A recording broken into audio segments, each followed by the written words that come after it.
ಪ್ರಜ್ವಲಿಸುತ್ತಿರುವ ಭಾಸ್ಕರನನ್ನು ನಾವು ನೆನೆಯೋಣ. ಜ್ಯೋತಿ ಸ್ವರೂಪನಾದ ಅವನನ್ನು ಧ್ಯಾನಿಸೋಣ. ಆದಿತ್ಯನೇ ನಮ್ಮಲ್ಲಿ ತೈತ್ತರೀಯ ಉಪನಿಷತ್ತಿನ ಈ ಶ್ಲೋಕಗಳಿಂದ ಉದಯಿಸುತ್ತಿರುವ ಸೂರ್ಯನನ್ನು ಅನಾದಿ ಕಾಲದಿಂದಲೂ ನಾವು ಸ್ವಾಗತಿಸುತ್ತಿದ್ದೇವೆ.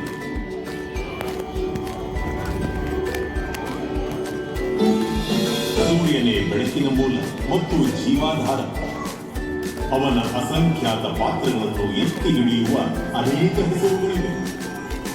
ಕತ್ತಲೆಯನ್ನು ನಿವಾರಿಸುವ ಸೂರ್ಯ, ಪ್ರಕಾಶವನ್ನು ನೀಡುವ ರವಿ, ದೇಹದ ಬುಗ್ಗೆಯಾದ ಮಿತ್ರ, ಸೌರವ್ಯೂಹದ ಚಿನ್ನದ ಬೀಜ ಹಿರಣ್ಯಗರ್ಭ, ಹಾಗೂ ವಿಶ್ವವು ಪ್ರಜ್ವಲಿಸುವುದಕ್ಕೆ ಕಾರಣವಾಗಿರುವ ಭಾಸ್ಕರ. ಹಗಲಿನಲ್ಲಂತೂ ಸೂರ್ಯನ ಪ್ರಖರ ಪ್ರಕಾಶವು ವಿಶ್ವದ ಉಳಿದ ಭಾಗಗಳನ್ನು ನಮ್ಮಿಂದ ಮರೆಮಾಡುತ್ತದೆ. ಸೂರ್ಯನಿಲ್ಲದಾಗ ಮಾತ್ರ ವಿಶ್ವದ ನಿಜ ಸ್ವರೂಪವನ್ನು ನಾವು ನೋಡುವುದು ಸಾಧ್ಯ.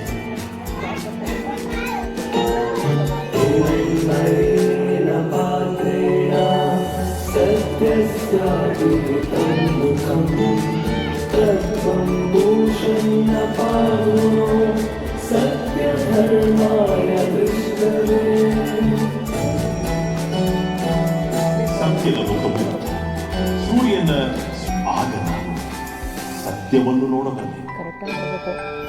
ಈಶೋಪನಿಷತ್ತಿನಲ್ಲಿ ವ್ಯಕ್ತಪಡಿಸಿದ ಈ ಅಭಿಲಾಷೆಗೆ ಅನುಗುಣವಾಗಿಯೋ ಎಂಬಂತೆ ಕಥೆಗಳಲ್ಲಿ ಅಳವಡಿಸಿಕೊಂಡವು. 7 ನಕ್ಷತ್ರಗಳ ಈ ಗುಂಪನ್ನು ನೋಡಿ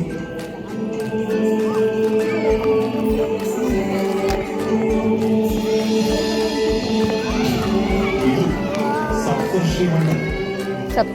ನಮ್ಮ ಪೂರ್ವಿಕರು ಅನಂತ ಧ್ಯಾನದಲ್ಲಿ ನಿರತರಾಗಿರುವ 7 ಮಹರ್ಷಿಗಳನ್ನು ಕಂಡರು. ಅಲ್ಲದೆ ನಕ್ಷತ್ರಗಳ ಸಮೂಹಗಳ ಮೂಲಕ ಪುರಾಣದ ಕಥೆಗಳನ್ನೇ ಅವರು ಕಲ್ಪಿಸಿಕೊಂಡರು. ಗ್ರೀಸಿನ ಪುರಾಣದಲ್ಲಿ ಒಡೆಯನ್ ಅಜೇಯ ಬೇಟೆಗಾರನಾಗಿದ್ದ. ಈ ನಕ್ಷತ್ರ ಪುಂಜದಲ್ಲಿ ಆತ ಸಿಂಹದ ಚರ್ಮವನ್ನು ಪುರಾಣಿಯಾಗಿ ಹಿಡಿದಿರುವಂತೆ ಗ್ರೀಕರು ಭಾವಿಸಿಕೊಂಡರು. ಭೂಮಿಯ ಮೇಲಿರುವ ಎಲ್ಲ ಪ್ರಾಣಿಗಳನ್ನು ನಾಶಪಡಿಸಬಲ್ಲನೆಂದು ವನದೇವತೆಯಾದ ಆರ್ಟಿಮಸ್ನೊಂದಿಗೆ ಒಡೆಯನ್ ಜಂಬಗೊಚ್ಚಿಕೊಂಡನು. ತತ್ಪರಿಣಾಮವಾಗಿ ಭಾರಿ ಚೇಳಿನ ಕಡಿತದಿಂದ ಆತನನ್ನು ಕೊಲ್ಲಲಾಯಿತು. ಆನಂತರ ಆ ಚೇಳನ್ನು ಒಡೆಯನ್ನಿಂದ ಅತೀ ದೂರದಲ್ಲಿ ಬೃಹತ್ ಆಕಾಶಗೋಳದ ವಿರುದ್ಧ ತುದಿಯಲ್ಲಿ ಇಡಲಾಯಿತು. ನಕ್ಷತ್ರಗಳ ನಿರ್ದಿಷ್ಟ ಆಕೃತಿಗಳಲ್ಲಿ ಗ್ರೀಕರು ಸುತ್ತುವುದು ಭೂಮಿಯೇ ಹೊರತು ಆಕಾಶ ಗೋಳವಲ್ಲವೆಂದು ಆರ್ಯಭಟನಂತಹ ಪ್ರತಿಭಾವಂತ ಖಗೋಳಶಾಸ್ತ್ರಜ್ಞರು ಮನಗಂಡರು. ಆರ್ಯಭಟೀಯ ಎಂಬ ಗ್ರಂಥದಲ್ಲಿನ ಒಂದು ಪದ್ಯ ಹೀಗಿದೆ: ಪಶ್ಯತ್ಯಾಚಲಂ ವಿಲೋಮಗಂ ಯತ್ವತ್ ಅಚಲಾನಿ ಭಾನಿ ತತ್ವತ್ ಸಮಪಶ್ಚಿಮಗಾನಿ ಲಂಕಾಯಾಂ. ಭೂಮಿಯಲ್ಲಿ ಕುಳಿತು ಚಲಿಸುತ್ತಿರುವ ಹೀಗೆ ನದಿಯ ದಡದಲ್ಲಿರುವ ಮರಗಳು ವಿರುದ್ಧ ದಿಕ್ಕಿನಲ್ಲಿ ಸಾಗುತ್ತಿರುವಂತೆ ಭಾಸವಾಗುತ್ತದೆ. ಹಾಗೆಯೇ ನಕ್ಷತ್ರಗಳು ಪಶ್ಚಿಮಾಭಿಮುಖವಾಗಿ ಚಲಿಸುತ್ತಿರುವಂತೆ ಭಾಸವಾಗುವುದು ಭೂಮಿಯ ಚಲನೆ. ಆದರೆ ವಾಸ್ತವಿಕವಾಗಿ ಅವು ಆಕಾಶದಲ್ಲಿ ವಿಸ್ತೀರ್ಣವಾಗಿರುತ್ತವೆ ಎಂಬುದು ಇದರ ಅರ್ಥ. 1 ವರ್ಷದುದ್ದಕ್ಕೂ ಉದ್ದಕ್ಕೂ ವೀಕ್ಷಿಸಿದಾಗ ನಕ್ಷತ್ರಗಳ ನಿರ್ದಿಷ್ಟ ಆಕೃತಿಗಳ ಹಿನ್ನೆಲೆಯಲ್ಲಿ ಕೆಲವು ಆಕಾಶ ಕಾಯಗಳು ಹೆಚ್ಚು ಜಟಿಲವಾದ ರೀತಿಯಲ್ಲಿ ಚಲಿಸುವುದು ಸ್ಪಷ್ಟವಾಗುತ್ತದೆ. ಕೋಪರ್ನಿಕಸ್ಸನ ಉಲ್ಲೇಖ ಹೀಗೆ: ಎಲ್ಲ ಆಕಾಶ ಕಾಯಗಳ ನಡುವೆ ಸೂರ್ಯ ಸಿಂಹಾಸನದಲ್ಲಿ ವಿರಾಜಿಸಿದ್ದಾನೆ. ಈ ಅತಿ ಸುಂದರ ದೇವಾಲಯದಲ್ಲಿ ಎಲ್ಲೆಲ್ಲೂ ಬೆಳಕನ್ನು ಚೆಲ್ಲಲು ಇದಕ್ಕಿಂತ ಅನುಕೂಲವಾದ ಯಾವ ಸ್ಥಾನದಲ್ಲಿ ಸೂರ್ಯನನ್ನು ಆರಾಧಿಸಲು ಸಾಧ್ಯ? ಚಕ್ರವರ್ತಿಯು ಸಿಂಹಾಸನದಲ್ಲಿ ಕುಳಿತು ತನ್ನ ಪ್ರಜೆಗಳನ್ನು ಆಳುವ ಹಾಗೆ ಸೂರ್ಯನು ತನ್ನ ಸುತ್ತಲೂ ಸುತ್ತುವ ಗ್ರಹಗಳನ್ನು ನೋಡಿಕೊಳ್ಳುತ್ತಾನೆ.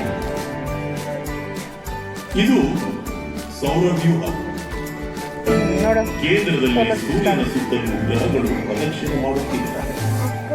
ಬುಧ, ಶುಕ್ರ, ಭೂಮಿ, ಮಂಗಳ, ಗುರು ಮತ್ತು ಶನಿ. ಅದರ ಆಚೆ ದೂರದರ್ಶಕಗಳಲ್ಲಿ ಮಾತ್ರ ಕಾಣಿಸುವ ಯುರೇನಸ್ ಮತ್ತು ನೆಪ್ಚ್ಯೂನ್ ಗ್ರಹಗಳಿವೆ.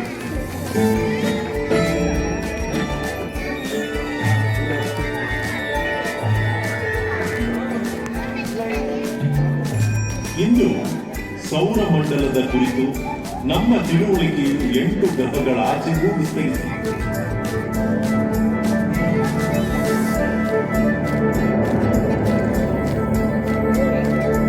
ಸಾವಿರಾರು ಕ್ಷುದ್ರ ಗ್ರಹಗಳು, ಕೈಪಲ್ಪಟ್ಟಿಯ ಪುಟ್ಟ ಗಾತ್ರದ 16,000 ಕಾಯಗಳು, ಕೋಣದ ಲಕ್ಷಾಂತರ ಕಾಯಗಳು ಸೇರಿವೆ.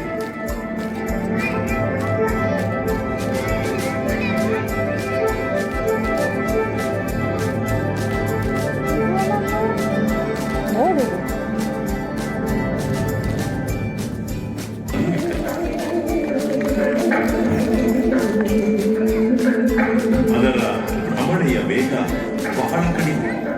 ಬುಧನ ಒಂದು ದಿನ ಭೂಮಿಯ 6 ತಿಂಗಳು. ಸೂರ್ಯನು ಬಹಳ ಹತ್ತಿರವಿರುವುದರಿಂದ ಬುಧನಿಂದ ನೋಡಿದಾಗ ಸೂರ್ಯನು ಭೂಮಿಯಿಂದ ಕಾಣುವ ಗಾತ್ರಕ್ಕಿಂತ 9 ಪಟ್ಟು ದೊಡ್ಡದಾಗಿ ತೋರುತ್ತದೆ. ಗ್ರಹದ ಅನೇಕ ಅಂಶಗಳು ಈಗಲೂ ನಿಗೂಢತೆಯಲ್ಲಿ ಮುಸುಕಿವೆ. ಅದರ ಮೇಲ್ಮೈಯಲ್ಲಿ ಒಮ್ಮೆ ಸಾಗರಗಳಿದ್ದವೆ. ಅಲ್ಲದೆ ಅದು ಅಷ್ಟೊಂದು ಹೊಳೆಯುವುದೇಕೆ? ಎಷ್ಟೇ ಆದರೂ ಪ್ರೇಮ ದೇವತೆ ವೀನಸ್ ತನ್ನದೇ ಆದ ರಹಸ್ಯಗಳನ್ನು ಹೊಂದಿರುವುದು ಸಹಜವೇ ಆಗಿದೆ.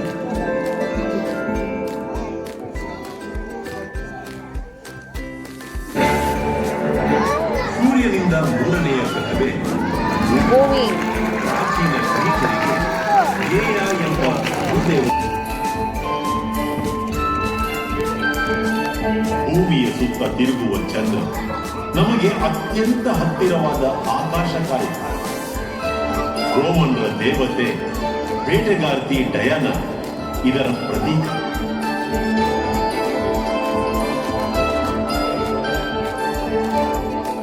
ಚಂದ್ರನ ಮೇಲ್ಮೈಯಲ್ಲಿ ಅಸಂಖ್ಯಾತ ಕುಳಿಗಳಿವೆ. ಇಲ್ಲಿ ವಾತಾವರಣವಿಲ್ಲದಿರುವುದರಿಂದ ಚಂದ್ರನ ಮೇಲೆ ಉಷ್ಣತೆಯ ವೈಪರೀತ್ಯ ಅಪಾರ.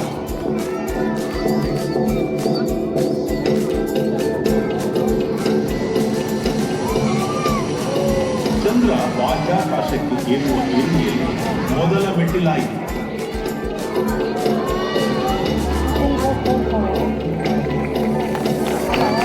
ಭಾರತದ ಚಂದ್ರಯಾನ 1 ಎಂಬ ಚಂದ್ರನ ಮೇಲೆ ನೀರು ಇರುವುದನ್ನು ಸ್ಪಷ್ಟವಾಗಿ ತೋರಿಸುತ್ತದೆ.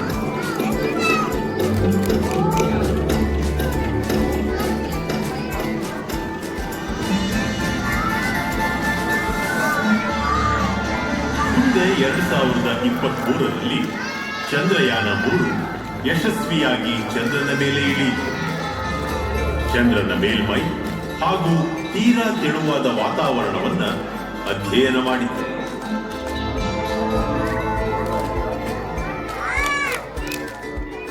ಮಂಗಳ ಭೂಮಿಯಿಂದ ಆಚೆ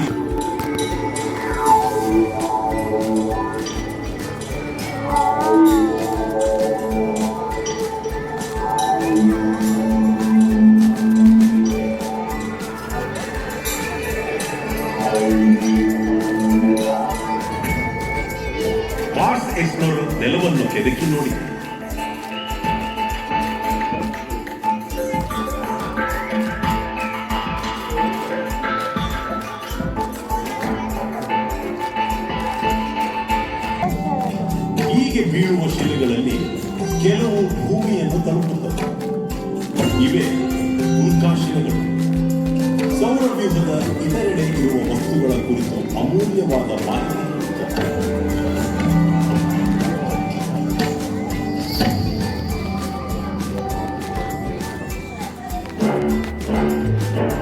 ಗುರುಗ್ರಹ ಅಂದರೆ ಬೃಹಸ್ಪತಿ.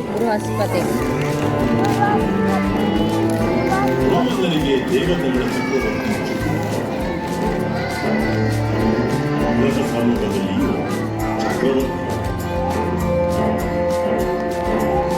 ಭೂಮಿಗಿಂತ 1000ದಷ್ಟು ಹೆಚ್ಚು ಗಾತ್ರವಿರುವ ಅದ್ಭುತ ಮಹಾಕಾಯ. ಅದು ಮುಖ್ಯವಾಗಿ ದ್ರವ ರೂಪದ ಹೈಡ್ರೋಜನ್ನಿಂದ ಆಗಿದೆ. ಗುರುಗ್ರಹದ ಮೇಲೆ ಮಂದವಾಗಿ ಮಿನುಗುವ ಬಣ್ಣ ಬಣ್ಣದ ಪಟ್ಟೆಗಳು, ಇವುಗಳ ನಡುವೆ ಎದ್ದು ಕಾಣುವ ದೊಡ್ಡ ಕೆಂಪು ಚುಕ್ಕಿ ಶತಮಾನಗಳಿಂದ ಬೀಸುತ್ತಿರುವ ಚಂಡಮಾರುತ. ಗುರುವಿನ 50ಕ್ಕೂ ಹೆಚ್ಚು ಉಪಗ್ರಹಗಳ ಪೈಕಿ ಮುಖ್ಯವಾದ 4 ಮಹಾಸಾಧಕ ಗೆಲಿಲಿಯೋ ಮೊದಲು ವೀಕ್ಷಿಸಿ ಅಭ್ಯಸಿಸಿದರು. ಸಮಯದೊಂದಿಗೆ ಬದಲಾಗುವ ಉಪಗ್ರಹಗಳ ಸ್ಥಾನಗಳನ್ನು ತಮ್ಮ ಟಿಪ್ಪಣಿಗಳಲ್ಲಿ ಗುರುತಿಸಿದರು. ಇವು ಅವರ ಅಂದಿನ ಕ್ರಾಂತಿಕಾರಿ ಚಿಂತನೆಯನ್ನು ತಿಳಿಸುತ್ತವೆ. ಇವುಗಳಿಗೆ ದೂರದ ಗ್ರಹ ಶನಿ. ಇದು ರೋಮ್ ಜನರಿಗೆ ಸುಗ್ಗಿಯ ದೇವರಾದ ಸ್ಯಾಟರ್ನ್. ನಮ್ಮ ಧಾರ್ಮಿಕ ಸಂಪ್ರದಾಯದಲ್ಲಿ ಸೂರ್ಯನ ಮಗ ಶನಿ. 80 ಉಪಗ್ರಹಗಳ ಮೇಲಿನ ಅಧಿಪತ್ಯ ಶನಿ. ಶನಿಯ ಸುತ್ತಲೂ ಸುಂದರವಾದ ಉಂಗುರಗಳನ್ನು ಕಾಣಬಹುದು. ಸುತ್ತುತ್ತಿರುವ ಮಂಜುಗಡ್ಡೆಗಳಿಂದ ಕೂಡಿವೆ ಈ ಉಂಗುರಗಳು. ಭೂಮಿಯಿಂದ ಕಂಡಂತೆ 30 ವರ್ಷಗಳಿಗೊಮ್ಮೆ ನಿಯಮಿತವಾಗಿ ಶನಿಯ ಉಂಗುರಗಳು ನಿಧಾನವಾಗಿ ಮೇಲಕ್ಕೂ ಕೆಳಕ್ಕೂ ಓಲಾಡದಂತೆ ಕಾಣುತ್ತವೆ. ಈ ಓಲಾಟದ ಕಾರಣ ಪ್ರತಿ 15 ವರ್ಷಗಳಿಗೊಮ್ಮೆ ಹಲವು ದಿನಗಳ ಕಾಲ ಅದರ ಉಂಗುರಗಳು ಮಾಯವಾಗಿವೆ ಎಂಬ ಭ್ರಮೆ ಉಂಟಾಗುತ್ತದೆ. ಕ್ಯಾಸಿನಿ ಎಂಬ ಕೃತ ಅದು ಹಲವಾರು ಉಂಗುರಗಳುಳ್ಳ ಹಸಿರು ನೀಲಿ ಬಣ್ಣದ ಗ್ರಹ. ಇದರ ಪರಿಭ್ರಮಣ ಅವಧಿ 84 ವರ್ಷಗಳು. ಅದರ ಭ್ರಮಣೆಯ ಅಕ್ಷ ಸುಮಾರು 90 ಡಿಗ್ರಿಗಳಷ್ಟು ಓರೆಯಾಗಿರುವುದರಿಂದ ಅಲ್ಲಿಯ ಬೇಸಿಗೆ ಮತ್ತು ಚಳಿಗಾಲಗಳ ಒಂದೊಂದರ ಅವಧಿಯು ಸುಮಾರು 42 ವರ್ಷಗಳು. ಯುರೇನಸ್ ಗ್ರಹದ ಕ್ಷೀಣ ಉಂಗುರಗಳನ್ನು 1977ರಲ್ಲಿ ಹಲವು ವಿಜ್ಞಾನಿಗಳು ಕಂಡುಹಿಡಿದರು.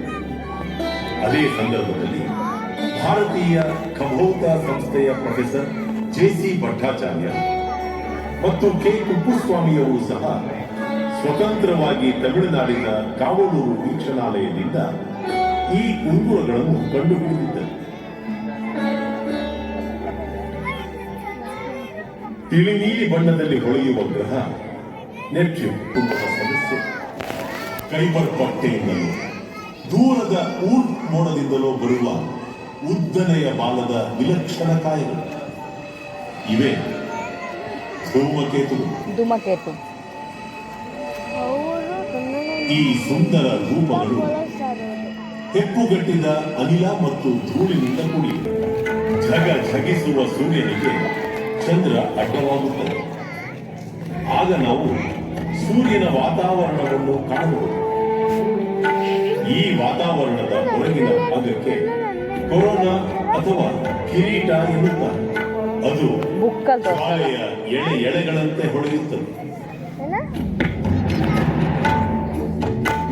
ಇದೀಗ ವಿಜ್ಞಾನಿಗಳು ಸೂರ್ಯನನ್ನು ಬೆಳಕಿನ ಕಿರಣಗಳಲ್ಲಿ ಮಾತ್ರವಲ್ಲದೆ ಅತಿ ನೇರಳೆ ಎಕ್ಸ್ ಕಿರಣ, ಅವಕೆಂಪು ತರಂಗಗಳಲ್ಲಿಯೂ ಅಭ್ಯಸಿಸಿ ಕುತೂಹಲಕಾರಿ ವಿದ್ಯಮಾನಗಳನ್ನು ಕಂಡುಹಿಡಿದಿದ್ದಾರೆ.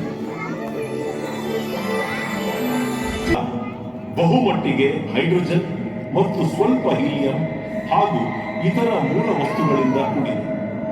ಉಷ್ಣತೆಯು ಮೇಲ್ಮೈಯಲ್ಲಿ 6000 ಡಿಗ್ರಿಗಳಿಂದ ಹಿಡಿದು ಕೇಂದ್ರದಲ್ಲಿ ಸುಮಾರು 15 ದಶಲಕ್ಷ ಡಿಗ್ರಿಗಳವರೆಗೆ ಇರುತ್ತದೆ. ಕೇಂದ್ರದ ಸುತ್ತ ಇರುವ ಅಗ್ನಿಗೋಳದಲ್ಲಿಯೇ ವೈದಿಕ ಸಮ್ಮಿಲನ ಕ್ರಿಯೆಗಳಿಂದ ಸೂರ್ಯನ ಶಕ್ತಿ ಉತ್ಪನ್ನವಾಗುವುದು. ಹೈಡ್ರೋಜನ್ ಬಾಂಬ್ಸ್ ಸ್ಫೋಟಿಸುವುದು ಇಂತಹ ವೈದಿಕ ಸಂಯೋಜನೆಯಿಂದಲೇ. ಇದೇ ಸೂರ್ಯನ ಬೆಳಕಿಗೆ ಕಾರಣ. ತನ್ನ ನಾಗರಿಕತೆಯ ಆರಂಭದಿಂದ ಹಿಡಿದು ಇಂದಿನವರೆವಿಗೂ ಮಾನವ ಕುಲ ಬಳಸಿರಬಹುದಾದ ಒಟ್ಟು ಶಕ್ತಿಯ ಪ್ರಮಾಣಕ್ಕಿಂತ ಹೆಚ್ಚು ಶಕ್ತಿ ಪ್ರತಿ ಸೆಕೆಂಡಿಗೆ ವಿಕಿರಣ ರೂಪದಲ್ಲಿ ಬಿಡುಗಡೆಯಾಗುತ್ತದೆ. ಈ ವಿಕಿರಣದಿಂದಾಗಿಯೇ ನಾವಿಂದು ಬದುಕಿರುವುದು.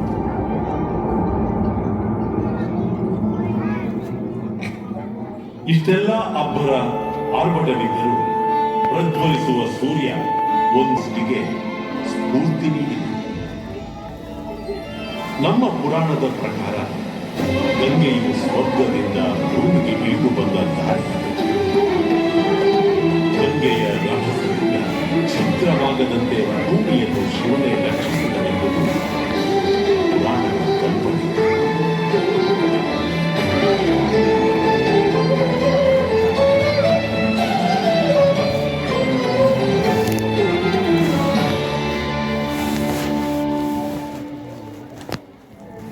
ವಾಸ್ತವದಲ್ಲಿ ಆಕಾಶಗಂಗೆ ಒಂದು ನಕ್ಷತ್ರಗಳು, ಅನಿಲ ಮತ್ತು ಸುರುಳಿ ತೋಳುಗಳಂತಿರುವ ಅದರ ಭವ್ಯ ರಚನೆಯನ್ನು ಕಾಣಬಹುದು. ನಮ್ಮ ಸೂರ್ಯ ಆಕಾಶಗಂಗೆಯಲ್ಲಿನ ಕೋಟ್ಯಾಂತರ ನಕ್ಷತ್ರಗಳಲ್ಲಿ ಒಂದಾಗಿದ್ದು ಅದರ ಹೊರತುದಿಯ ಬಳಿ ಮತ್ತೆ ಈ ಗ್ಯಾಲಕ್ಸಿಗಳಿಂದ ರಚಿತವಾಗಿರುವ ನಮ್ಮ ವಿಶ್ವದ ವಿಸ್ತಾರ ಅತ್ಯದ್ಭುತ. ಗ್ರಹಗಳ ಕುಟುಂಬಗಳನ್ನೊಳಗೊಂಡ ಸೂರ್ಯ ಈ ವಿಶ್ವದಲ್ಲಿ ಎಲ್ಲೋ ಒಂದು ಸೂಕ್ಷ್ಮ ಕಲ್ಪನಾತೀತ ವಿಸ್ತಾರವುಳ್ಳ ಬಾಹ್ಯಾಕಾಶದಲ್ಲಿ ಅಗಾಧವಾದ ನಮ್ಮ ಗ್ಯಾಲಕ್ಸಿಯ ಒಂದು ಅಂಚಿನಲ್ಲಿರುವ ಸಾಧಾರಣ ಸಣ್ಣ ನಕ್ಷತ್ರ ಸೂರ್ಯ. ಸೂರ್ಯನನ್ನು ಸುತ್ತುತ್ತಿರುವ ಪುಟ್ಟ ಗ್ರಹ ಈ ನಮ್ಮ ಭೂಮಿ. ಆದರೂ ಈ ಪುಟ್ಟ ಗ್ರಹವಾದ ಭೂಮಿಯೇ ನಮ್ಮ ಮನೆ. ಸಣ್ಣ ನಕ್ಷತ್ರವಾದ ಸೂರ್ಯನೇ ನಮ್ಮ ಕಿರುಮನೆಯನ್ನು ಬೆಳಗುವ